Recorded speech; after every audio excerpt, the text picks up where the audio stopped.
Jenny milk company ವಿರುದ್ಧ case ವಿಚಾರಕ್ಕೆ ಸಂಬಂಧಪಟ್ಟಂತೆ ತನಿಖೆಯನ್ನ ಸಿಐಡಿಗೆ ನೀಡೋ ಸಾಧ್ಯತೆ ಇದೆಯಂತೆ. ಇದು ರಿಪಬ್ಲಿಕನದ ಬಿಗ್ ಇಂಪ್ಯಾಕ್ಟ್ ಸ್ಟೋರಿ. ತನಿಖೆ ಸಿಐಡಿಗೆ ವಹಿಸೋದಕ್ಕೆ ಪೊಲೀಸ್ ಇಲಾಖೆ ಎಲ್ಲಾ ರೀತಿಯ ಸಿದ್ಧತೆ ಮಾಡಿಕೊಳ್ತಾ ಇದೆ. 2 ದಿನದಲ್ಲಿ ಸಿಐಡಿ ತಂಡ ಹೊಸಪೇಟೆಗೆ ಎಂಟ್ರಿ ಕೊಡಲಿದೆ ಅಂತ ಕೂಡ ಹೇಳಲಾಗ್ತಾ ಇದೆ. ವಿಜಯನಗರದಲ್ಲಿ ಕತ್ತೆ ಹಾಲಿನ ಹೆಸರಲ್ಲಿ ರೈತರಿಗೆ ಮಹಾ ಮೋಸ ಆಗಿರುವಂತಹ ಕೇಸ್. ಜೆನ್ನಿ ಮಿಲ್ಕ್ ಕಂಪನಿ ವಿರುದ್ಧ ರೈತರು ಸಾಲು ದೂರು ಕೊಟ್ಟಿದ್ರು. ಅದಕ್ಕೆ ಸಂಬಂಧಪಟ್ಟಂತೆ ಎಫ್ಐಆರ್ ಕೂಡ ದಾಖಲಾಗಿತ್ತು. 13.50 ಅಂದ್ರೆ 13.5 ಕೋಟಿಗೂ ಅಧಿಕ ಹಣ ವಂಚನೆ ಆಗಿರುವಂತಹ ಆರೋಪ. ಈ ಬಗ್ಗೆ ವಿಸ್ತೃತವಾಗಿ ವರದಿ ಮಾಡಿತ್ತು ನಿಮ್ಮ ರಿಪಬ್ಲಿಕನ ಯಾವಾಗ ರೈತರ ಪರವಾಗಿ ನಿಂತ್ಕೊಳ್ತೋ, ನಿರಂತರವಾಗಿ ವರದಿ ಪ್ರಸಾರ ಮಾಡಿದ್ವೋ ಅದರ ಇಂಪ್ಯಾಕ್ಟ್ ಅನ್ನೋ ರೀತಿಯಲ್ಲಿ ಈ ಪ್ರಕರಣವನ್ನ ಸಿಐಡಿಗೆ ವರ್ಗಾವಣೆ ಮಾಡೋದಕ್ಕೆ ಎಲ್ಲಾ ರೀತಿಯ ಸಿದ್ಧತೆಗಳಾಗ್ತಾ ಇದೆ. ಸಾಕಷ್ಟು ಜನ ರೈತರು ಮೋಸ ಹೋಗಿದ್ದಾರೆ ದುಡ್ಡು ಕಟ್ಟಿ. ಜೆನ್ನಿ ಮಿಲ್ ಕಂಪನಿಯ ವಿರುದ್ಧ ಕ್ರಮ ಆಗಬೇಕು ಅನ್ನುವಂತಹ ಆಗ್ರಹ ಇತ್ತು, ರೈತರ ಆಕ್ರೋಶ ಇತ್ತು. ಅದಕ್ಕೆ ಸಂಬಂಧಪಟ್ಟಂತೆ ರಿಪಬ್ಲಿಕನ ನಿರಂತರವಾಗಿ ವರದಿ ಬಿತ್ತರಿಸಿತ್ತು. ಅದರ ಇಂಪ್ಯಾಕ್ಟ್ ಸಿಐಡಿಗೆ ಈ ಪ್ರಕರಣದ ವರ್ಗಾವಣೆಗೆ ಸಿದ್ಧತೆಗಳಾಗ್ತಾ ಇದೆ ಅನ್ನೋದ್ರ ಬಗ್ಗೆ ಮಾಹಿತಿ ಇದೆ.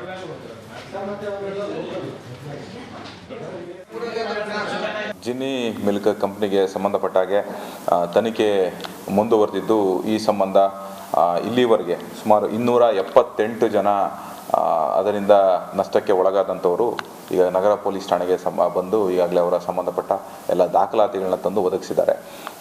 ಈ 278 ಜನಗಳಲ್ಲಿ ಒಟ್ಟು 13,51,07,000 ವರೆಗೆ ಅವರಿಗೆ ನಷ್ಟ ಆಗಿರುವಂತಹ ಒಂದು ದಾಖಲಾತಿಗಳು ಮತ್ತು ಬೇಕಾಗಿರುವಂಥ ಕಡತಗಳನ್ನ ತಂದು ನಮ್ಮ ಪೊಲೀಸ್ ಠಾಣೆ ತನಿಖಾಧಿಕಾರಿಗಳಿಗೆ ವಹಿಸಿಕೊಟ್ಟಿದ್ದಾರೆ. ಮುಂದಿನ ತನಿಖೆ ಕೂಡ ನಾವು ಕೈಗೊಂಡಿದ್ದೀವಿ. ಆರೋಪಿನ ಸೆರೆ ಮಾಡಲಿಕ್ಕೆ ಕೂಡ ಈಗಾಗಲೇ 3 ತಂಡಗಳು ಬೇರೆ ಬೇರೆ ಕಡೆ ತೆರಳಿದ್ದು ತನಿಖೆ ಚಾಲ್ತಿಯಲ್ಲಿರ್ತದೆ. ಖಂಡಿತವಾಗ್ಲೂ ಆ ಥರ ಯಾವುದೂ ಅವರು ತಾಳ್ಮೆನ ಕಳ್ಕೊಂಡು ಆ ಥರ ಯಾವುದು ಮಾಡ್ಕೊಳಕ್ಕೆ ಹೋಗಬೇಡಿ. ಯಾಕಂತ ಹೇಳಿದ್ರೆ ಈಗಾಗಲೇ ನಮ್ಮ ತಂಡ ಭಾಳ ಶ್ರಮ ವಹಿಸಿ ಕೆಲಸ ಮಾಡ್ತಾ ಇದೆ. ಕೂಡಲೇ ಅವ್ರನ್ನ ಬಂಧಿಸುವಂಥ ಕೆಲಸನೂ ಕೂಡ ಆಗುತ್ತೆ. ಆರೋಪಿ ಒಂದ್ಸಲ ಸಿಕ್ಕಿದ ನಂತರ ಅವರ ಒಂದು ಸ್ವಇಚ್ಛೆ ಹೇಳಿಕೆಯನ್ನು ಪಡ್ಕೊಂಡು ಮುಂದಿನ ತನಿಖೆ ಅವ್ರು ಯಾರ್ಯಾರು ಇನ್ವಾಲ್ವ್ ಆಗಿದ್ದಾರೆ ಅವರೆಲ್ಲರದೂ ಇದರೊಳಗೆ ಬರ್ತದೆ. ಹೆಚ್ಚು ಕಡಿಮೆ ಇದು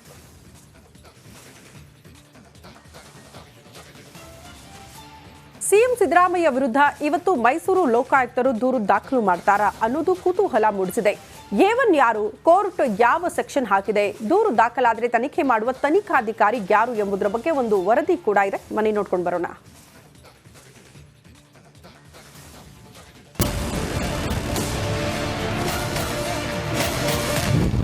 ಇಂದು ಸಿದ್ದರಾಮಯ್ಯ ವಿರುದ್ಧ ಎಫ್ಐಆರ್ ದಾಖಲು. ದೂರಿನ ಪ್ರತಿ ಸಿಕ್ತಿದ್ದಂತೆ ಲೋಕ ಕಾಕಿ ಅಲರ್ಟ್. ಮೂಡ ಸಂಘರ್ಷದಲ್ಲಿ ಸಿಎಂ ಸಿದ್ದರಾಮಯ್ಯ ವಿರುದ್ಧ ತನಿಖೆಗೆ ಕೋರ್ಟ್ ಆದೇಶ ಮಾಡುತ್ತಿದ್ದಂತೆ ಮೈಸೂರಿನ ಲೋಕಾಯುಕ್ತ ಕಚೇರಿ ಕುತೂಹಲದ ಕೇಂದ್ರ ಬಿಂದುವಾಗಿದೆ. ಹಿಂದೆ ಸಿದ್ದರಾಮಯ್ಯ ವಿರುದ್ಧ ಎಫ್ಐಆರ್ ದಾಖಲು ಆಗುವುದು ಬಹುತೇಕ ಫಿಕ್ಸ್ ಎನ್ನಲಾಗಿದೆ. ನಿನ್ನೆ ಕೋರ್ಟ್ ಆದೇಶ ಮಾಡಿರುವ ಪ್ರತಿಬಂಧ ಕೂಡಲೇ ಮೈಸೂರು ಲೋಕಾಯುಕ್ತ ಎಸ್ಪಿ ದೂರು ದಾಖಲಿಸಿಕೊಳ್ಳಲಿದ್ದಾರೆ. ಸದ್ಯ ಆದೇಶದ ಪ್ರತಿ ಫ್ಯಾಕ್ಸ್ ಮೂಲಕ ಬರುತ್ತಾ ಅಥವಾ ದೂರುದಾರ ತರುತ್ತಾರೋ ಎಂಬ ಕುತೂಹಲವೂ ಕಾಡಿದೆ. ಇಂದು ಮಧ್ಯಾಹ್ನದೊಳಗೆ ಆದೇಶ ಪ್ರತಿ ಸಿಗುವ ನಿರೀಕ್ಷೆಯಲ್ಲಿ ದೂರುದಾರ ಸ್ನೇಹಮಯಿ ಕೃಷ್ಣ ಇದ್ದಾರೆ.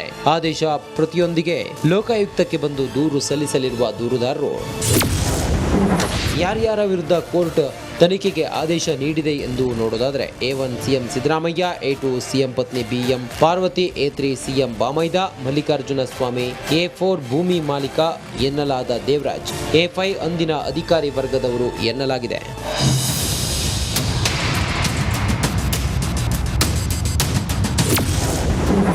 ಸಿಎಂ ವಿರುದ್ಧ ತನಿಖೆಗೆ ಜನಪ್ರತಿನಿಧಿಗಳ ವಿಶೇಷ ಕೋರ್ಟ್ ಆದೇಶವನ್ನ ಕೊಟ್ಟಿದೆ. 10 ವಿವಿಧ ಸೆಕ್ಷನ್ ಅಡಿಯಲ್ಲಿ ಪ್ರಕರಣ ದಾಖಲಿಸುವಂತೆ ಸೂಚನೆ ನೀಡಿದ್ದು, ಐಪಿಸಿ ಸೆಕ್ಷನ್ 120B ಕ್ರಿಮಿನಲ್ ಪಿತೂರಿ, 166 ಜನಪ್ರತಿನಿಧಿ ಉದ್ದೇಶಪೂರ್ವಕ ಕಾನೂನು ಉಲ್ಲಂಘನೆ, 403 ಅಪ್ರಾಮಾಣಿಕವಾಗಿ ಆಸ್ತಿ ದುರುಪಯೋಗ, 406 ಅಪರಾಧಿಕ ನಂಬಿಕೆ ಉಲ್ಲಂಘನೆ, 420 ಕ್ರಿಮಿನಲ್ ವಂಚನೆ, 426 ಕಿಡಿಗೇಡಿತನ, 465 ನಕಲಿ ದಾಖಲೆ ಸೃಷ್ಟಿ, 468 ವಂಚನೆ ಉದ್ದೇಶದಿಂದ ದಾಖಲೆ ಸೃಷ್ಟಿ, 351 ಭಯ ಸೃಷ್ಟಿಸಲು ಕ್ರಿಮಿನಲ್ ಬೆದರಿಕೆ ಎಂಬ ಸೆಕ್ಷನ್ಗಳನ್ನು ಹಾಕಿದೆ.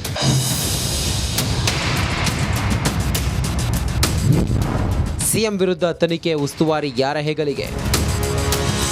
ಸದ್ಯ ಮೈಸೂರು ಲೋಕಾಯುಕ್ತ ಎಸ್ಪಿ ಆಗಿ ಟಿಜೆ ಉದೇಶ್ ಅವರಿದ್ದು ಅವರೇ ತನಿಖಾಧಿಕಾರಿ ಆಗ್ತಾರಾ ಇಲ್ಲ ಬೇರೊಬ್ಬರಿಗೆ ತನಿಖೆ ಉಸ್ತುವಾರಿ ವಹಿಸುತ್ತಾರಾ ಎಂಬ ಕುತೂಹಲ ಕಾಡಿದೆ. ಸದ್ಯ ಮೈಸೂರು ಲೋಕಾಯುಕ್ತದಲ್ಲಿ ಎಸ್ಪಿ ಉದೇಶ್ ಸೇರಿ ಓರ್ವ ಡಿವೈಎಸ್ಪಿ ಮಹಂತೇಶ್ 4 ಜನ ಇನ್ಸ್ಪೆಕ್ಟರ್ ಕಾರ್ಯನಿರ್ವಹಣೆ ಮಾಡುತ್ತಿದ್ದು ಸಿಎಂ ಸಿದ್ದರಾಮಯ್ಯ ವಿರುದ್ಧ ಆರೋಪ ಕೇಳಿಬಂದಿದ್ದು ಇದೊಂದು ಸೂಕ್ಷ್ಮ ಪ್ರಕರಣವಾಗಿರುವ ಕಾರಣ ತನಿಖಾಧಿಕಾರಿಗಳ ಮೇಲೆ ಸಹಜವಾಗಿಯೇ ಒತ್ತಡವಿರುತ್ತದೆ.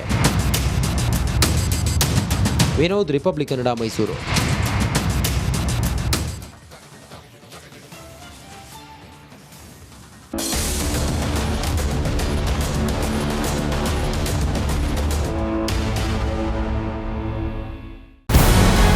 ನಮಸ್ಕಾರ, ಕರ್ನಾಟಕ ಪ್ರೈಮ್ ಟೈಮ್ಗೆ ಸ್ವಾಗತ. ನಾನು ಜಯಪ್ರಕಾಶ್ ಶೆಟ್ಟಿ.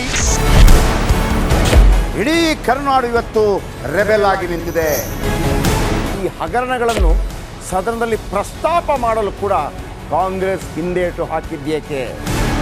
ನಿಮ್ಗೆ ಸಂಬಳ ಅದಕ್ಕೆ, ನಿಮಗೆ ವಾಹನ ಅದಕ್ಕೆ, ನಿಮಗೆ ವೆಪನ್ ಅದಕ್ಕೆ, ನೀವು ಅದನ್ನು ಸೆರೆ ಹಿಡಿಬೇಕಾಗಿದೆ. ನೀವು ವಿದ್ಯುತ್ ಬರ ಇದೆ ಅಂತ ಹೇಳ್ತಾ ಇದ್ದೀರಿ, ಎಲ್ಲಿ ಬರ ಇದೆ ನೀವು ಹೇಳಬೇಕು.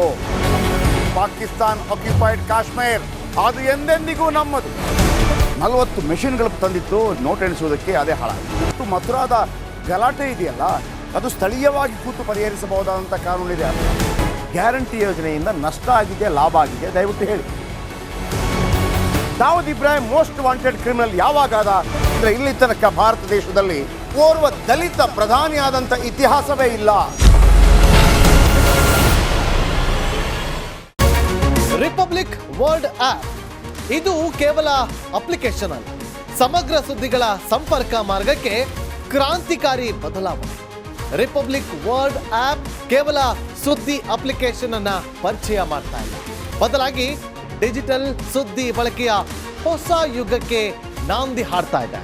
ಇದೊಂದು ಬ್ರೇಕಿಂಗ್ ನ್ಯೂಸ್, ಪ್ರಭಾವಶಾಲಿ ಕಾರ್ಯಕ್ರಮಗಳಿಗೆ ಗಟ್ಟಿಯಾದ ವೇದಿಕೆ. ರಿಪಬ್ಲಿಕ್ ವರ್ಲ್ಡ್ ಅಪ್ಲಿಕೇಶನ್ ಈಗ ಲೈವ್ ಆಗಿದೆ. ಗೂಗಲ್ ಪ್ಲೇ ಸ್ಟೋರ್ ಮತ್ತು ಆಪಲ್ ಆಪ್ ಸ್ಟೋರ್ ಎರಡರಲ್ಲೂ ಲಭ್ಯವಿದೆ. ಈಗಲೇ ಡೌನ್ಲೋಡ್ ಮಾಡಿ. ನಮಸ್ಕಾರ, ಕರ್ನಾಟಕ ಪ್ರೈಮ್ ಟೈಮ್ಗೆ ಸ್ವಾಗತ. ನಾನು ಜಯಪ್ರಕಾಶ್ ಶೆಟ್ಟಿ. ಇಡೀ ಕರ್ನಾಡು ಇವತ್ತು ರೆಬೆಲ್ ಆಗಿ ನಿಂತಿದೆ. ಈ ಹಗರಣಗಳನ್ನು ಸದನದಲ್ಲಿ ಪ್ರಸ್ತಾಪ ಮಾಡಲು ಕೂಡ ಕಾಂಗ್ರೆಸ್ ಹಿಂದೇಟು ಹಾಕಿದ್ದೇಕೆ? ನಿಮ್ಗೆ ಸಂಬಳ ಅದಕ್ಕೆ, ನಿಮಗೆ ವಾಹನ ಅದಕ್ಕೆ, ನಿಮಗೆ ವೆಪನ್ ಅದಕ್ಕೆ, ನೀವು ಅದನ್ನು ಸೆರೆ ಹಿಡಿಬೇಕಾಗಿದೆ. ನೀವು ವಿದ್ಯುತ್ ಬರ ಇದೆ ಅಂತ ಹೇಳ್ತಾ ಇದ್ದೀರಿ, ಎಲ್ಲಿ ಬರ ಇದೆ ನೀವು ಹೇಳಬೇಕು. ಪಾಕಿಸ್ತಾನ್ ಆಕ್ಯುಪೈಡ್ ಕಾಶ್ಮೀರ್ ಅದು ಎಂದೆಂದಿಗೂ ನಮ್ಮದು. 40 ಮೆಷಿನ್ಗಳು ತಂದಿತ್ತು ನೋಟ್ ಎಣಿಸುವುದಕ್ಕೆ, ಅದೇ ಹಾಳಾಯಿತು. ಮಥುರಾದ ಗಲಾಟೆ ಇದೆಯಲ್ಲ, ಅದು ಸ್ಥಳೀಯವಾಗಿ ಕೂತು ಪರಿಹರಿಸಬಹುದಾದಂಥ ಕಾನೂನಿದೆ. ಗ್ಯಾರಂಟಿ ಯೋಜನೆಯಿಂದ ನಷ್ಟ ಆಗಿದೆ, ಲಾಭ ಆಗಿದೆ, ದಯವಿಟ್ಟು ಹೇಳಿ. Dawood Ibrahim most wanted criminal ಯಾವಾಗಾದ ಅಂದರೆ ಇಲ್ಲಿ ತನಕ ಭಾರತ ದೇಶದಲ್ಲಿ ಓರ್ವ ದಲಿತ ಪ್ರಧಾನಿಯಾದಂಥ ಇತಿಹಾಸವೇ ಇಲ್ಲ. ರಿಪಬ್ಲಿಕ್ ವರ್ಲ್ಡ್ ಆಪ್ ಇದು ಕೇವಲ ಅಪ್ಲಿಕೇಶನ್ ಅಲ್ಲ, ಸಮಗ್ರ ಸುದ್ದಿಗಳ ಸಂಪರ್ಕ ಮಾರ್ಗಕ್ಕೆ ಕ್ರಾಂತಿಕಾರಿ ಬದಲಾವಣೆ. ರಿಪಬ್ಲಿಕ್ ವರ್ಲ್ಡ್ ಆಪ್ ಕೇವಲ ಸುದ್ದಿ ಅಪ್ಲಿಕೇಶನ್ ಅನ್ನ ಪರಿಚಯ ಮಾಡ್ತಾ ಇಲ್ಲ, ಬದಲಾಗಿ ಡಿಜಿಟಲ್ ಸುದ್ದಿ ಬಳಕೆಯ ಹೊಸ ಯುಗಕ್ಕೆ ನಾಂದಿ ಹಾಡ್ತಾ ಇದೆ. ಇದೊಂದು ಬ್ರೇಕಿಂಗ್ ನ್ಯೂಸ್, ಪ್ರಭಾವಶಾಲಿ ಕಾರ್ಯಕ್ರಮಗಳಿಗೆ ಗಟ್ಟಿಯಾದ ವೇದಿಕೆ. ರಿಪಬ್ಲಿಕ್ ವರ್ಲ್ಡ್ ಅಪ್ಲಿಕೇಶನ್ ಈಗ ಲೈವ್ ಆಗಿದೆ. ಗೂಗಲ್ ಪ್ಲೇ ಸ್ಟೋರ್ ಮತ್ತು ಆಪಲ್ ಆಪ್ ಸ್ಟೋರ್ ಎರಡರಲ್ಲೂ ಲಭ್ಯವಿದೆ. ಈಗಲೇ ಡೌನ್ಲೋಡ್ ಮಾಡಿ.